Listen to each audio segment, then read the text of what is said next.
Mi hermana, Naen, me pidió que le transfiriera $4.000.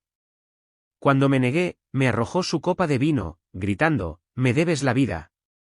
No me inmuté, simplemente sonreí, saqué mi teléfono y reproduje un mensaje de voz que dejó a todos atónitos. «Camille, no te estoy pidiendo, necesito el dinero hoy», decía el mensaje de voz. La miré al otro lado de la mesa, observándola retorcer el tallo de su copa de vino como si intentara romperla por la mitad. Su voz era baja pero aguda, el tipo de tono que te desafiaba a decir que no. «No te lo voy a enviar, Naen». «Esa es mi respuesta», dije. Sus ojos se abrieron, ofendida, no sorprendida. «Después de todo, ¿realmente me vas a hacer esto?» No dije nada. Simplemente cogí mi teléfono, pulsé play y dejé que nuestro difunto padre hablara. Cuando terminó el mensaje de voz, todo el restaurante se había quedado en silencio, y ella también. Esa confrontación ocurrió hace unos meses, y hasta ahora no se lo he contado a mucha gente. No estaba segura de si estaba siendo cruel o simplemente trazando una línea, pero después de reflexionar un poco y ver cómo la gente comparte las partes más difíciles de sus vidas aquí, pensé que lo pondría ahí fuera. Mi nombre es Camille. Tengo 44 años, soy soltera y vivo en Chapel Hill, Carolina del Norte. Enseño literatura estadounidense en un colegio comunitario, vivo sola en una acogedora casa alquilada y hasta hace poco, tenía una relación complicada pero tolerable con mi hermana menor, Naen, que tiene 39 años y vive en Atlanta. Naen siempre ha sido volátil. Es del tipo que te quitaría tu suéter favorito sin pedirlo, lo arruinaría y luego te gritaría por hacerla sentir mal al respecto. Le encanta el drama y la desviación y siempre encuentra la manera de ser la víctima en cada historia. A pesar de esto, habíamos logrado tener una relación fraternal funcional, basada principalmente en la evasión y el mantenimiento de la paz desde que murieron nuestros padres. Papá murió de cáncer de páncreas hace 5 años, mamá lo hizo un año después. Después de eso, Naen y yo éramos todo lo que quedaba de nuestra familia inmediata. Fui nombrada albacea del patrimonio, principalmente porque soy la mayor y la más responsable, aunque eso vino con su propia cuota de culpa y resentimiento por parte de Naen. El testamento era claro, una modesta herencia dividida entre nosotras, algunas reliquias sentimentales y un pequeño fideicomiso para cubrir la deuda médica y los gastos funerarios de mamá. No era mucho, pero lo administré cuidadosamente. Pagué el hospital, finalicé los impuestos y me aseguré de que lo que quedaba estuviera a salvo. Naen nunca preguntó por los detalles, solo se quejó de que no recibía más. Las cosas empeoraron después de su tercer divorcio. Naen se casó y divorció de 3 hombres en menos de una década, cada uno más imprudente que el anterior. El más reciente, Carlos, la dejó en la estacada. Según ella, él vació sus ahorros conjuntos y huyó a Brasil con una instructora de pilates. Honestamente, ni siquiera estoy segura de que nada de eso sea cierto. De todos modos, me llamó de la nada un domingo. Estaba calificando ensayos y disfrutando de mi café cuando su nombre apareció. «Camille, estoy en un mal lugar», dijo inmediatamente. Sin hola, sin calentamiento. Dijo que necesitaba $4.000 para el viernes, algo sobre un lío legal con Carlos, el alquiler vencido y empezar de nuevo. Escuché en silencio. Cuando hizo una pausa, le pregunté por qué no le pedía a uno de sus amigos, ellos la habían ayudado antes. Ella dijo secamente, «Estoy sin recursos, y tú eres familia». Le dije que necesitaba pensarlo. La verdad era que ya sabía mi respuesta, iba a ser no. Había ayudado mucho a Naen a lo largo de los años, pequeños préstamos, regalos que nunca reconoció, cubriendo sus errores impulsivos. Cada vez, me decía a mí misma que era la última, cada vez, ella volvía con una nueva crisis. Pero esto no se trataba solo de dinero, se trataba de un patrón, uno de toda la vida, y estaba cansada de seguir el juego. Cuando no respondí a su mensaje de texto de seguimiento ese martes, solo para comprobar, ¿ya lo has enviado? Envió otro, habló en serio, «Camille. Me debes más de lo que sabes». No respondí. Luego me envió una solicitud de Venmo por $4.000. La nota decía, «Me debes». Ahí fue cuando abrí el mensaje de voz. Era de papá, uno que había guardado y nunca había compartido. Lo dejó 2 semanas antes de morir, sonando débil pero lúcido. No sé por qué no lo había borrado, quizás porque una parte de mí sabía que lo necesitaría algún día. En el mensaje, dijo. Camille, no quería agobiarte con esto, pero necesito decírtelo antes de irme. Es sobre Nain. Ella falsificó tu nombre para retirar dinero del fondo de atención de mamá el año pasado. La confronté. Mintió, dijo que le di permiso. Sabía que no lo hizo. No lo denuncié, no pude. Pero quería que supiera que lo sentía, debería haberlo detenido antes. Ten cuidado con ella, cariño. Te quiero. Debí haber reproducido ese mensaje 100 veces. Nunca le dije a Nain que lo sabía hasta el almuerzo. Ella volvió a llamar, esta vez sugiriendo que nos reuniéramos en Chapel Hill. Dijo que quería reiniciar y ponerse al día, quizás incluso quedarse conmigo un fin de semana para despejarse. Sospechaba, pero acepté reunirme en un lugar público. Elegimos un pequeño restaurante cerca del campus, Brick House Grill, tranquilo, principalmente gente del lugar y personal universitario. Llegué temprano y la vi entrar 15 minutos tarde, vestida como si estuviera entrando en el estreno de una película. Llevaba lápiz labial rojo y gafas de sol, aunque estábamos en interiores. Pedimos vino. Charló alegremente sobre su era de reconstrucción, sobre la posibilidad de empezar un podcast sobre su ex tóxico. Asentí con la cabeza, esperando. Entonces se inclinó. Entonces, ¿puedes transferírmelo mañana? Negué con la cabeza. No te voy a enviar dinero, Nain. Se rió, como si estuviera bromeando. ¿Crees que esto es opcional? Respiré hondo. Sí. Y dije que no. Fue entonces cuando su rostro cambió, frío, enojado. Eres increíble, dijo. Después de todo, ¿realmente crees que eres mejor que yo porque les enseñas libros a niños universitarios? No respondí. Ella continuó, no eres nada sin mí. No habría sobrevivido a la muerte de mamá y papá sin mí. Te llevé. Me debes la vida. Luego levantó su copa de vino y la lanzó. La esquivé, apenas golpeó la pared detrás de mí, se hizo añicos. El sonido resonó, la gente se volvió. No me inmuté. Metí la mano en mi bolso, saqué mi teléfono y pulsé play en el mensaje de voz. Su rostro cambió inmediatamente, reconocimiento, luego miedo. El restaurante quedó en silencio mientras la voz de papá llenaba el espacio. Cada palabra cayó como una piedra. Cuando terminó, me miró, con los ojos muy abiertos, sin habla. Por una vez en su vida, no tenía nada que decir. Vete ahora, o llamaré a la policía, dije. Cogió su bolso y salió. Después de que salió del restaurante, me senté allí durante varios minutos, entumecida. La habitación había vuelto a su habitual zumbido silencioso, pero podía sentir las miradas sutiles de la gente a mi alrededor, algunas compasivas, otras curiosas. El camarero se acercó y me preguntó con cautela si estaba bien. Asentí y le dije que quería la cuenta. No mencionó el vaso roto ni preguntó por la escena. Aprecié eso. En el camino a casa, reproduje el momento en mi mente una y otra vez, no solo el mensaje de voz, sino la expresión de Nain, la forma en que apretó la mandíbula cuando la voz de papá llegó a través del altavoz, como sus ojos se dirigieron al suelo, incapaz de mirarme. Eso no era solo vergüenza, era reconocimiento, culpa, quizás incluso miedo. De vuelta a casa, me senté en la entrada durante un rato, simplemente mirando la calle, pensando. No estaba enojada, no exactamente. Estaba cansada.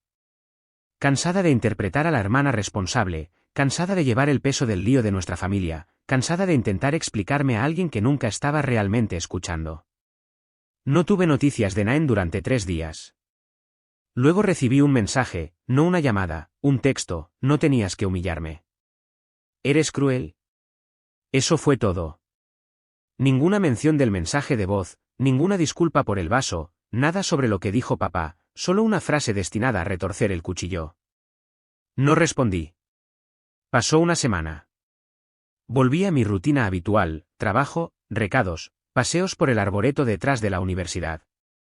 Le conté a mi colega, Tasha, que enseña psicología y conoce a Nain por su nombre, lo que pasó. No se sorprendió. Siempre has sido manipuladora, Camille. Simplemente no querías verlo antes. Eso se me quedó grabado. Creo que tenía razón. Siempre le di a Naen el beneficio de la duda porque me aferraba a la idea de tener una hermana más que a la realidad. Quería lo que éramos de niñas, cuando ella solía seguirme con su cámara de juguete, fingiendo que estábamos en un programa de viajes, antes de los matrimonios, la bebida, las peleas a gritos en las cenas familiares, antes del lento declive de mamá cuando Naen nunca estaba cerca, antes de que papá empezara a cerrar la caja fuerte con sus documentos. Quería creer que en algún lugar de ahí, esa versión de ella todavía existía. 2 semanas después del almuerzo, recibí una llamada de la vieja vecina de mi madre en Durham, donde había vivido antes del centro de atención asistida. La señora Pennington, una dulce maestra jubilada que solía hornear pasteles de limón y siempre enviaba tarjetas de vacaciones con purpurina que terminaban pegadas en la alfombra. Camille, querida, espero no estar interfiriendo, dijo, pero vi a alguien hurgando en la parte trasera de la antigua casa de tu madre esta semana, una mujer. Se fue cuando encendí las luces, pero estoy casi segura de que era tu hermana. Le agradecí, mi corazón se hundió. Naen no tenía ninguna razón para estar allí, la casa se había vendido hace más de un año a una joven pareja con un recién nacido. No quedaba nada para que ella tomara. Pero el hecho de que ella volviera, que todavía estuviera dando vueltas alrededor de los restos, me decía algo, no había terminado, todavía no. Fui a mi abogada al día siguiente. Su nombre es Maureen, aguda, con humor seco, sin tonterías. Ella me ayudó con la liquidación de la herencia cuando murieron nuestros padres, y confiaba en ella más que en la mayoría de la gente. Le conté todo, la copa de vino, el mensaje de voz, la firma falsificada del año anterior. Se sentó en silencio mientras hablaba, anotando ocasionalmente. Cuando terminé, levantó la vista y dijo, ¿quieres presentar una denuncia? Dudé. ¿Serviría de algo? Podría, dijo, o al menos podría establecer un límite formal. Ya no se trata solo de dinero, se trata de tu seguridad y tranquilidad. No decidí ese día. Le dije que necesitaba tiempo. Una parte de mí quería olvidarlo, dejar que se desvaneciera. Pero otra parte, la que había cargado con la vergüenza y la culpa silenciosas durante años, quería algo diferente esta vez, responsabilidad. Me fui a casa y me senté en el patio trasero con una taza de té y mi viejo perro, Finn. Tiene 12 años, canoso alrededor del hocico, y ronca cuando duerme. Le rasqué detrás de las orejas y pensé en lo que mi padre habría dicho si todavía estuviera aquí. Me habría dicho que me protegiera, que dejara de sacrificarme por alguien que solo toma. Esa noche, rebusqué en una vieja caja de archivos en el armario, y ahí estaba, los documentos originales del fideicomiso para el fondo médico de mamá.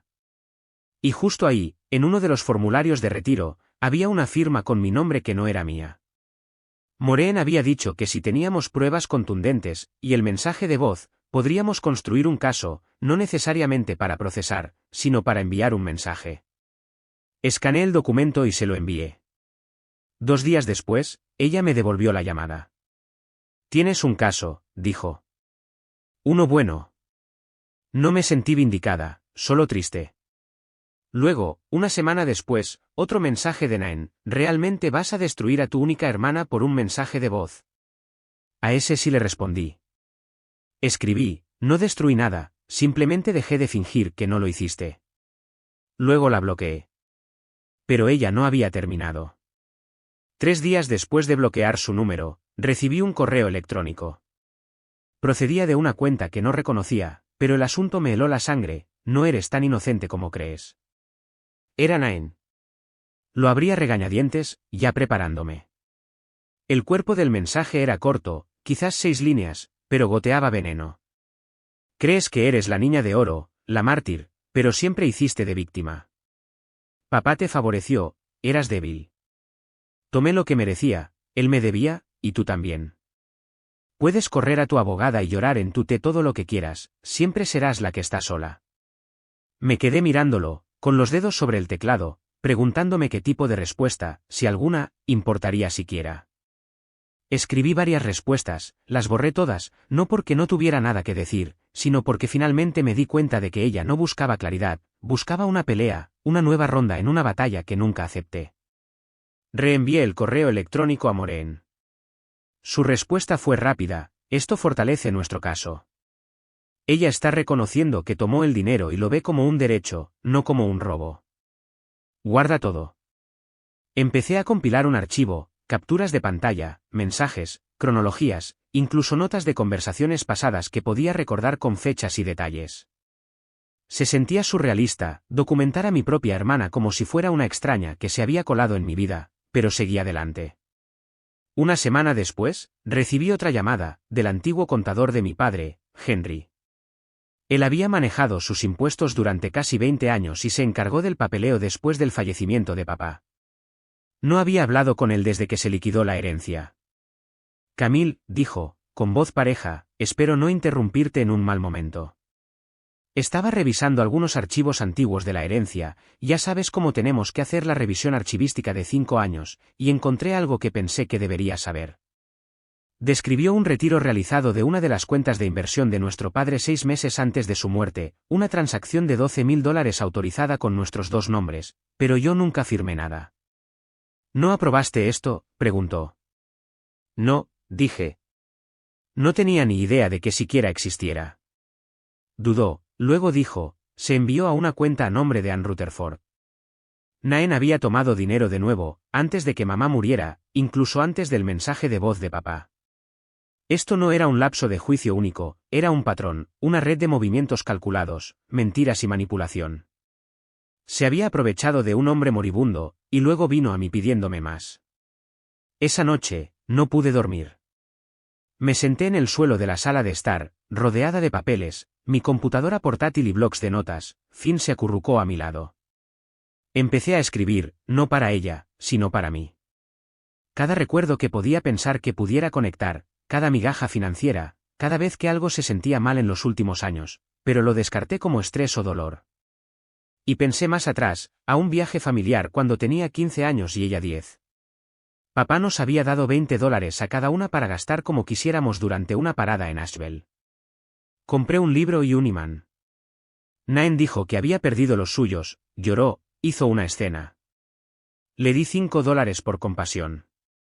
Al día siguiente, encontré su billetera llena con los $20 completos.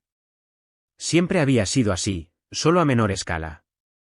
Empecé a darme cuenta de cuánto me había excusado, explicado, defendido. Estaba empezando a sentir algo nuevo, resolución. Esa semana, Maureen presentó un aviso oficial a Naen a través de su bufete, informándole que se habían descubierto pruebas de mala conducta financiera relacionada con la herencia y que se estaba considerando una acción legal, una carta formal, sin amenazas, sin emociones, solo hechos. Naen no respondió, pero sé que la recibió porque la semana siguiente recibí una llamada de su exmarido, no Carlos, el que supuestamente huyó a Brasil, sino el segundo, Martín. Sonaba torpe e inseguro de sí mismo. Camille, lamento comunicarme así, dijo. Sé que las cosas entre tú y Naen no son buenas, pero pensé que deberías saber, ella me llamó. Dijo que estabas intentando arruinarla, que estabas desenterrando el pasado para robarle la vida, sus palabras. Mira, no quiero involucrarme, pero mencionó a tu padre, que tenías algo sobre ella. Le pregunté qué quería decir. Dijo que tenías un mensaje de voz. Sonaba asustada, desesperada. Dijo que lo tergiversaste para hacerla quedar mal. Pero, honestamente, la conozco lo suficiente como para confiar en que si alguien dice que hizo algo terrible, probablemente lo hizo. Le pregunté por qué me decía esto. Porque he estado en tu lugar, dijo simplemente. Y si alguien me hubiera advertido sobre ella antes, podría haberme ido antes de que todo se fuera al infierno. Le agradecí y colgué. Pensé que escuchar eso me daría una sensación de justicia, pero en cambio, solo me sentí vacía. Más tarde esa noche, recibí un mensaje de texto de un primo en común, Joel. No es particularmente cercana a ninguna de nosotras, pero crecimos juntas, y ella se mantiene en la órbita familiar. Naen le está diciendo a la gente que la estás demandando porque expuso un secreto sobre tu pasado. Dice que eres mentalmente inestable. Pensé que querría saberlo. Las mentiras ahora venían rápido y a lo ancho, pero lo extraño era que algo había cambiado en mí. Donde antes podría haberme enroscado, entrado en pánico, sentido la necesidad de defenderme o aclarar o apresurarme a apagar cada fuego, ahora me sentía tranquila. Deja que hable, deja que te cuente la historia que la ayude a dormir por la noche, porque esta vez tenía la verdad, y finalmente había dejado de permitir que ella alquilara un espacio en mi vida gratis. Dejé pasar unas semanas sin reaccionar a la campaña de desprestigio de Naen. Publicó citas crípticas en sus historias de Instagram, cosas como, algunas hermanas son serpientes disfrazadas, y la verdad no necesita un micrófono, solo tiempo. Mentiría si dijera que al principio no me dolió, especialmente cuando algunos familiares lejanos se pusieron en contacto, simplemente para ver con esa tensión incómoda que significaba que habían escuchado alguna versión de su lado. Pero no mordí. No llamé ni envié mensajes de texto ni siquiera corregí la narrativa. Tenía algo mejor. Tenía un plan.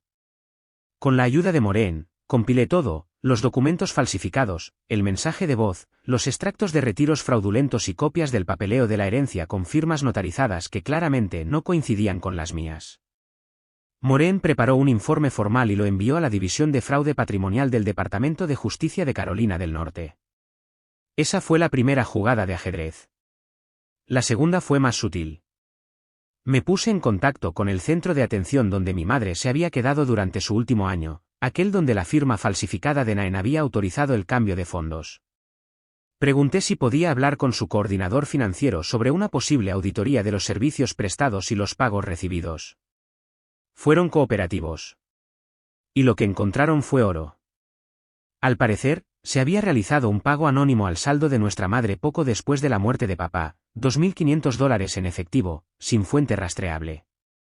Normalmente no es sospechoso, excepto que llegó justo días antes de que Naen apareciera en el centro con una nota médica solicitando el alta temprana debido a una mejora de la condición. Mi madre tenía Alzheimer.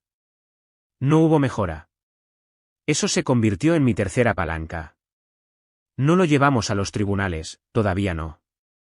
En cambio, Maureen sugirió algo estratégico, un proceso de mediación civil, sin juicio público, sin artículos periodísticos, solo Naen, yo y un mediador.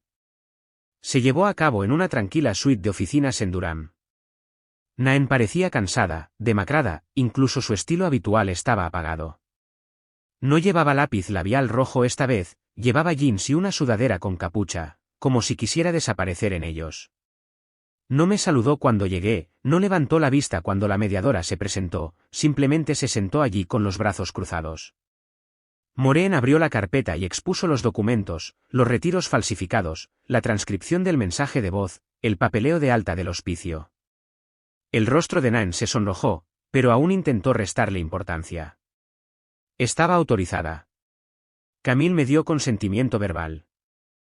Maureen deslizó con calma hacia adelante un informe forense de escritura de un especialista que confirmó que mi firma fue falsificada en 3 documentos separados relacionados con la herencia. Luego, otra declaración de la enfermera principal del centro de atención que confirma que yo no solicité ningún alta. La mediadora asintió y le preguntó a Naen si quería dar una respuesta. Fue entonces cuando finalmente apareció la grieta. Expiró con fuerza, su hombro se hundió. Bien, dijo. ¿Qué quieres? Y aquí es donde llegó la venganza, porque no quería destruirla. No quería verla esposada, así no es como opero. Lo que quería era que finalmente enfrentara consecuencias, concretas. Así que lo expuse, ella devolvería $12.000 al fideicomiso de la herencia, no a mí personalmente, sino a un fondo legal que se destinaría a futuras becas de cuidado en nombre de nuestra madre. Firmaría una declaración formal admitiendo el mal uso de los fondos de la herencia y la presentaría para su certificación. Aceptaría no tener contacto conmigo en el futuro, toda la comunicación pasaría por la oficina de Maureen.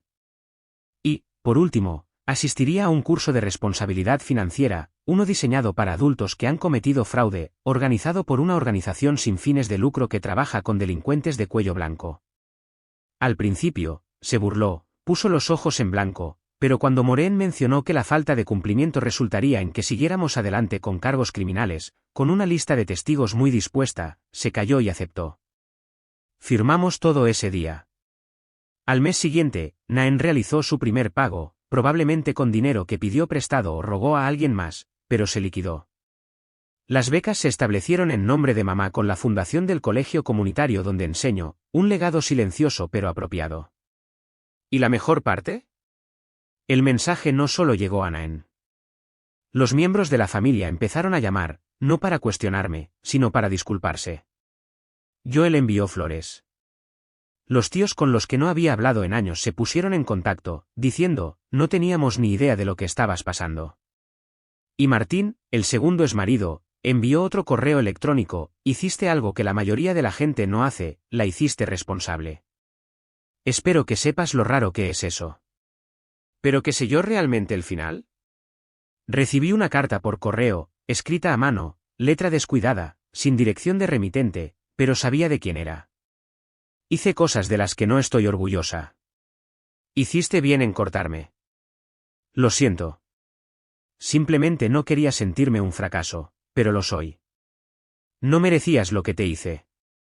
Espero que la beca ayude a alguien. No había firma, y no la necesitaba.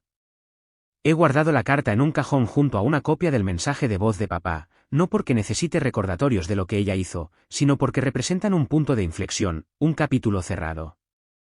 A veces la venganza no es ruidosa, a veces es papeleo, límites y ver a alguien sentarse finalmente con el lío que ha hecho sin que tú lo limpies por él. Todavía enseño, todavía paseo a Finn todas las tardes pasando por la antigua capilla del campus donde mis padres renovaron sus votos alguna vez. La vida es más tranquila ahora, mejor, y por primera vez en años, siento que la estoy viviendo en mis propios términos, no limpiando el desastre de otra persona. ¿Y Naen? Ella es solo una historia que cuento ahora.